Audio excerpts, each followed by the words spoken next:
Welcome to Before the Credits. I'm your host, John. This episode is about Game of Thrones.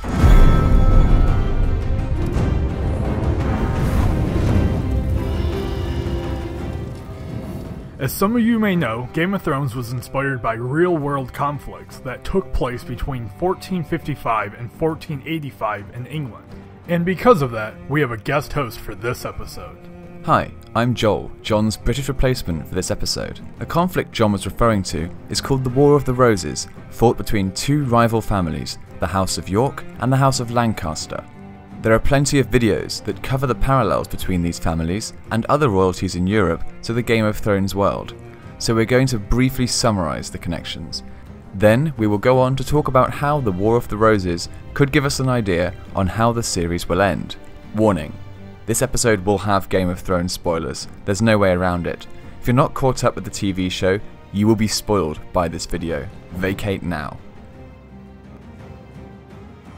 Vader is Luke's father. See? Spoilers. Okay, onto the real cliff notes of the connections.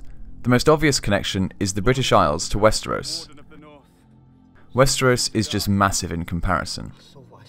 Following that, we have the aforementioned houses of York and Lancaster. Robb Stark to Edward IV, who was a Yorkist, and Cersei Lannister and Margaret of Anjou, who was Lancastrian via marriage. Cersei and Margaret both had sons that had similarities as well. Joffrey Baratheon and Edward of Westminster both married young, died young, and had their wives marry the future king. Hadrian's Wall, which divides England from Scotland, literally running the width of the island, just as the wall runs the whole width of Westeros. Even the Red Wedding has its roots in history. It was influenced by two different events, the Black Dinner and the Glencoe Massacre. In the Massacre of Glencoe, Alistair MacLean housed the Earl of Argyle's regiment of foot for several weeks before they massacred him and 37 of his men while they slept. Another 40 women and children died from exposure after their homes were burned. In the Black Dinner, the 16-year-old William Douglas, 6th Earl of Douglas, and his younger brother were invited to dine with the 10-year-old King James II of Scotland. While they ate, a black bull's head, the symbol of death, was brought in and placed before the Earl. The two brothers were then dragged out to Castle Hill, given a mock trial, and beheaded.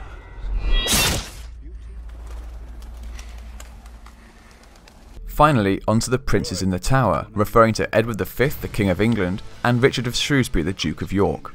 These two brothers were lodged in the Tower of London by the man appointed to look after them, their uncle the Lord Protector, Richard, the Duke of Gloucester. This was supposedly in preparation for Edward's forthcoming coronation as king.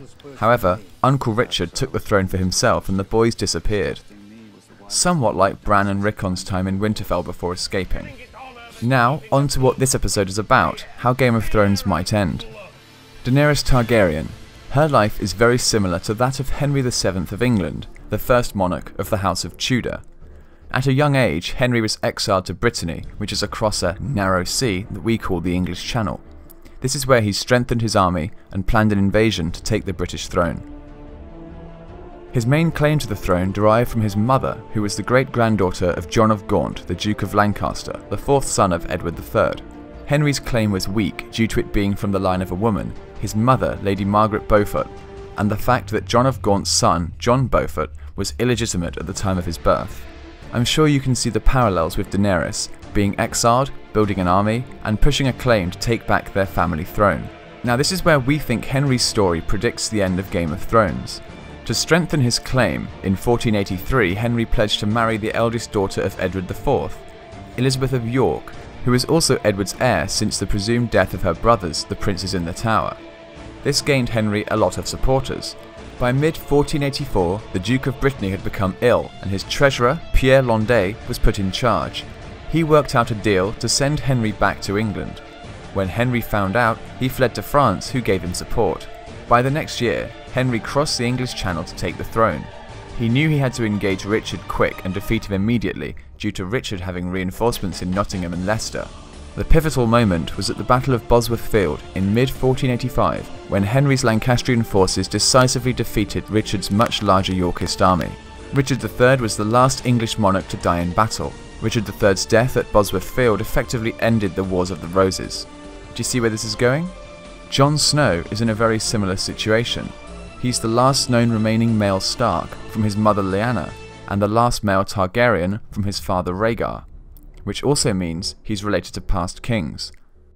If Daenerys were to marry her nephew Jon Snow, she would not only carry on the Targaryen tradition of marrying within her family, much like the English royalty, she would also gain the support of the North. It would also give us another dragon rider for the ensuing battles to unite the Seven Kingdoms again. The similarities are there, and it will work well within a universe that George R.R. Martin created.